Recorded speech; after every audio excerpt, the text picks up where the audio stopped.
मिला टाइम्स में खुश आमदीद।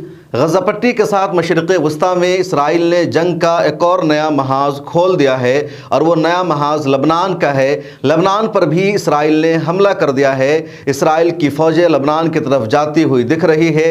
इसराइल के टैंक और फ़ौजी गाड़ियाँ भी, फ़ौजी साजो सामान भी लबनान की तरफ जाते हुए दिख रहे हैं। तो लबनान और इसराइल के बीच भी जंग होगी। दूसरी तरफ गज़ा पट्टी में जंग बंदी होगी या नहीं होगी, अभी तक कोई भी सही रिपोर्ट सामने नहीं आ सकी है।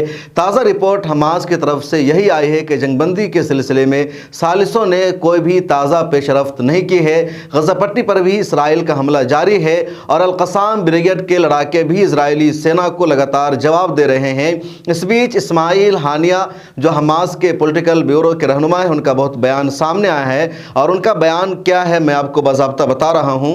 हमास की पॉलिटिकल ब्यूरो के सरबराह शेख इस्माइल हानिया का यह बयान सामने आया है, जिसको आप अपनी स्क्रीन पर देख सकते हैं, जिसमें वो कह रहे हैं कि हमने अपने 40,000 लोगों को खो दिया, लेकिन हमारा मकसद बहुत बुलंद है जो कि अल-कुदस को आज़ाद कराना है और एक दिन ये हासिल हो जाएगा इंशाअल्लाह ताला।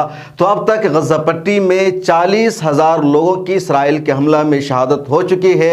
इस्माइल हानिया कह रहे हैं कि हमने 40,000 लोगों को खो दिया है, लेकिन ये कुर्बानी रायगा नहीं जाएगी, हमें मकसद मिलेगी, क्योंकि हम जो जंग लड़ रहे हैं बैतुल मक़दिस को आज़ाद कराने के लिए, क़िबले अव्वल और अल-कुदस को आज़ाद कराने के लिए। इससे पहले हज़रत उमर फ़ारूक रज़ियल्लाहु ताला अन्हु के दौर में बैतुल मक़दिस को आज़ादी मिली, फिर ईसाइयों ने कब्ज़ा कर लिया, उनके कब्ज़े में चला गया, तो सलाहुद्दीन अय्यूबी ने उसको आज़ाद कराया। उसके बाद ओटोमन एम्पायर का हिस्सा रहा। एक मरतबा फिर यहूदियों ने उस पर कब्ज़ा कर लिया। 1948 में फ़लस्तीन को 2 हिस्सों में तकसीम कर दिया गया। एक के हिस्से पर इज़राइल को बसा दिया गया और धीरे धीरे जहां क़िबला अव्वल है, पूरा शहर बैतुल मक़दिस है, उन सब पर इसराइल ने, यहूदियों ने कब्ज़ा कर लिया है और आलमी ताकतों का सपोर्ट मिल रहा है। शेख इस्माइल हानिया कह रहे हैं कि पिछले लगातार 9 महीना से हम हालत जंग में हैं, हम पर हमला हो रहा है, हमारे पूरे शहर को मलबा में तब्दील कर दिया गया है, लेकिन हम झुकने वाले नहीं हैं। हम अपने मकसद में कामयाब होकर रहेंगे, क्योंकि जो हमारा मकसद है बहुत बुलंद है। और यही वजह है कि सोशल मीडिया पर गज़ा पट्टी की एक और वीडियो वायरल हो रही है, जिस वीडियो में एक मस्जिद के इमाम तकरीर कर रहे हैं और वो जो तकरीर है मस्जिद की, वो मस्जिद तकरीबन मलबों में तब्दील हो चुकी है, क्योंकि उस मस्जिद पर एयर स्ट्राइक हुआ है, हमला हुआ है।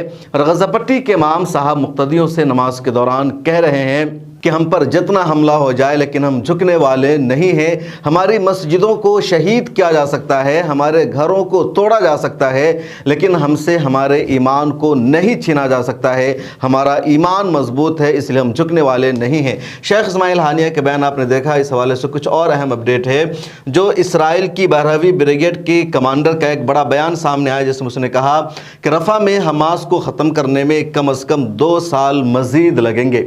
जब गज़ा पर इसराइल ने हमला किया तो इसराइल ने अपना जो सबसे बड़ा हदफ तय किया था, वह हदफ यही था कि हमास को ख़त्म कर देना है, हमास की तहरीक को मिटा देना है, हमास के तमाम सुरंगों को ज़मींदोज़ कर देना है, हमास के फ़ौजी इंफ्रास्ट्रक्चर को, अल-क़साम ब्रिगेड को ख़त्म कर देना है। और लगातार इसी मिशन पर इसराइल ने काम किया। अभी तक इसराइल अगर जंगबंदी के लिए तैयार नहीं है या वो अपने यरगमालियों को भी आज़ाद नहीं कराना चाह रहा है, तो उसकी वजह यही है कि उसको लगता है कि हमास बहुत मजबूत है, उसे हम ख़त्म करना चाहते हैं।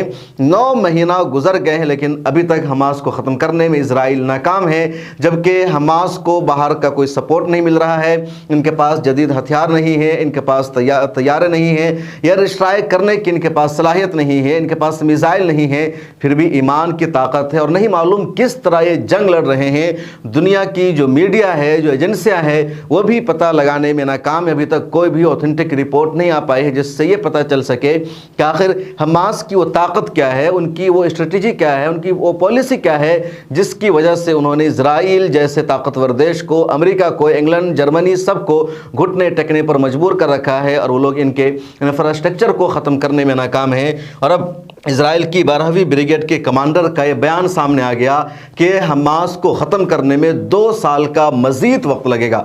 नेतन्याहू का मनसूबा यही है कि हमें हमास को ख़त्म करना है, लेकिन आसान नहीं है। एक और अहम अपडेट देखिए कि गज़ा में जारी झड़पों में 2 اسرائیلی فوجی جہنم واصل ہو گئے ہیں۔ تو 2 اسرائیلی فوجی ہیں جن کی موت ہو گئی ہے۔ اس کے علاوہ ایک اور ویڈیو سوشل میڈیا پر وائرل ہو رہی ہے جو ٹیلی گرام کے ذریعے، جس میں دیکھا جا رہا ہے کہ حماس کے لڑاکوں نے کئی اسرائیلی فوجوں کو مارا ہے، لیکن اس ویڈیو کو ہم یہاں نہیں دکھا سکتے کاپی رائٹ کی ایشو کی وجہ سے اور یوٹیوب کی وجہ سے، کیونکہ یوٹیوب سیدھے ہماری ویڈیو کو ڈیلیٹ کر دے گا۔ پہلے بھی بہت ساری ویڈیو کو یوٹیوب نے ڈیلیٹ کر رکھا ہے گائیڈ لائنز کی خلاف ورزی بتا کر کے۔ زیادہ تر یوٹیوب کا اسرائیل کو سمرتھن ہوتا ہے، تو یہ پوری بات ہے۔ اس کے علاوہ جو کچھ اور اہم اپڈیٹ سامنے آئی ہے غزہ پٹی کے حوالے سے وہ یہ کہ ابھی تک ثالثوں نے جنگ بندی کے حوالے سے کوئی اہم پیش رفت نہیں کی ہے۔ اس کے علاوہ ایک اور ویڈیو وائرل ہو رہی ہے جس میں دیکھا جا رہا ہے کہ جو فلسطینی نقل مکانی کر رہے ہیں، جس ایریا پر غزہ پٹی میں حملہ ہوا اس کو چھوڑ کر وہ جا رہے تھے، تو اسرائیلی فوج نے نقل مکانی کرنے والوں پر بھی حملہ کر دیا۔ اس کے علاوہ شجاعیہ پر بھی حملہ ہوا اور وہاں کے مقامی لوگ بھی اب وہاں سے ہجرت کر رہے ہیں۔ ادھر مصر سے یہ خبر آئی ہے کہ رفح کے آس پاس مصر کی حکومت نے بھی، وہاں کی آرمی نے بھی ٹینکوں کو لگا دیا ہے، اپنی فوج کو تعینات کر دیا ہے، لیکن یہ فلسطین کے سپورٹ میں ہے یا اسرائیل کی حمایت کے لیے کہنا مشکل ہے۔ مصر سے امید نہیں ہے کہ وہ فلسطین کو یا حماس کو سپورٹ کر سکتا ہے، اس لیے زیادہ تر امکانات یہی ہے کہ اسرائیل کی سینا کے تحفظ کے لیے مصر کی سینا نے اقدامات کیے ہیں۔ اس ویڈیو میں اتنا ہی۔ کمنٹ سیکشن میں اپنی رائے ضرور لکھیں۔ جوائن کا بٹن آپ کو دکھ رہا ہوگا، اس پر کلک کر کے ہماری ممبرشپ لے لیجئے، پھر ملاقات ہوگی۔